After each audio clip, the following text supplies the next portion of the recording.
Could you please introduce yourself? I'm Dale Werries and part of the 3rd New Hampshire Reenactment group.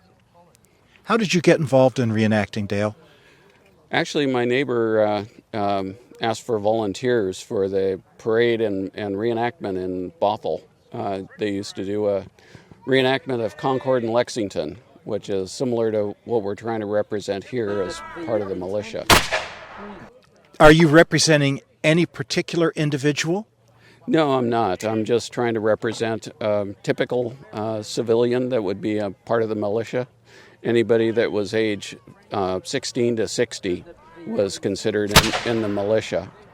So they didn't have a police force or a standing army, so the militia is what would come out to take care of any problems that were happening in their township.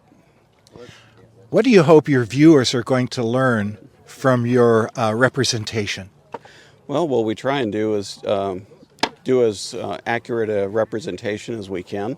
People can get into this hobby as all aspects of how authentic you want to be and what you want to portray. We have people that are part of the British regulars.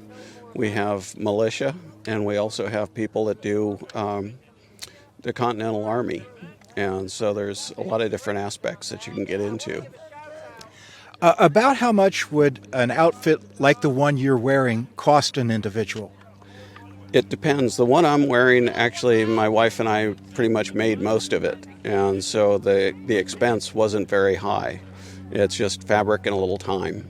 If you want to buy your clothing off the shelf, you can do that as well. And that depends on where you go and if you're having a professional tailor do it, or if there are places that reproduce the clothing.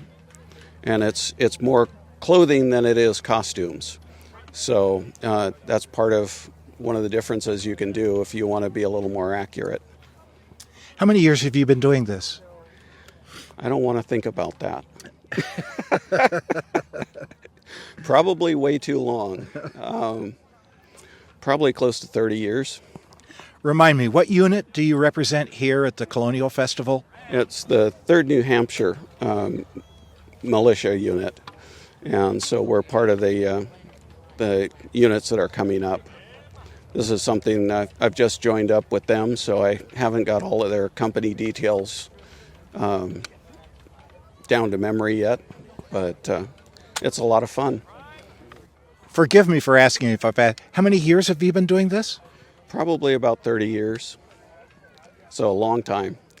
Yes, I reenacted my great-great-grandfather for my high school students, and I only did that for about 15 years.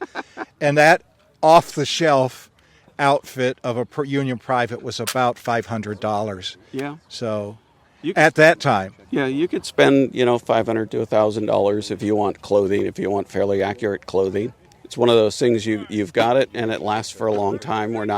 We're actually not living in the clothing, so it lasts a lot longer than it would have in the time period. Clothing at the time was an expensive commodity because it took time to produce it. What values are you trying to teach members of the audience, and do those values change if it's a group of young people versus a group of middle-aged or senior citizens?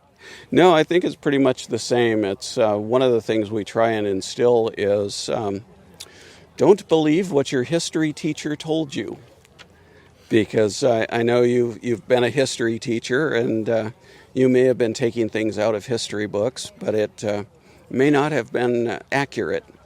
Where was the Battle of Bunker Hill fought? Breeds Hill. There you go. You at least are ahead of the curve in that respect.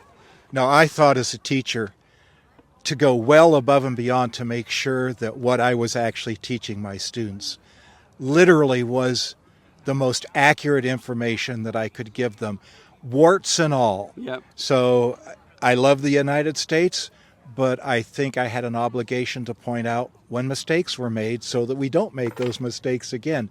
And That is so true in many aspects. Now, if you asked me about world history and some early French history, I probably was more dependent upon books. But in American history, you can educate yourself and make sure that's an obligation of a good teacher, is to make sure they're well educated and that they're not afraid to poke holes and miss. Yeah. It's one of my favorites is Paul Revere and his Midnight Ride.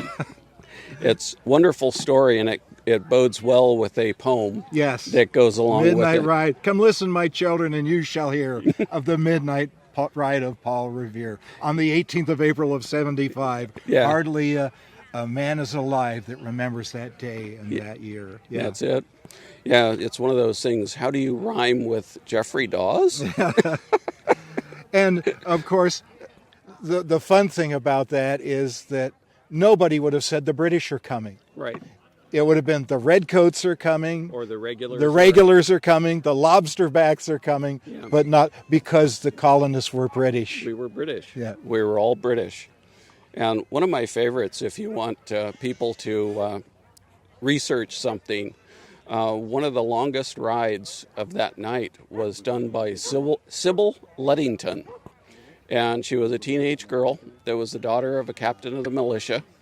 And she rode her father's horse all night calling the militia. Mm-hmm. And not too many people hear about her. You find her in almost no history books. That's right. I guess there are still a few statues of her on the East Coast. So, well, to put in a pick for a book, you can always read Paul Revere's Ride by David Hackett Fisher, and you will get the full story in that book. Well, that's good. That's great.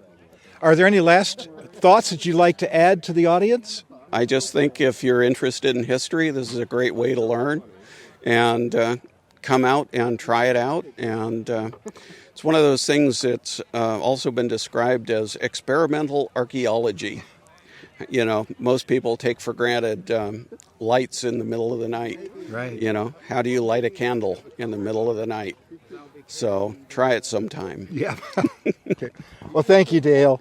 You're welcome.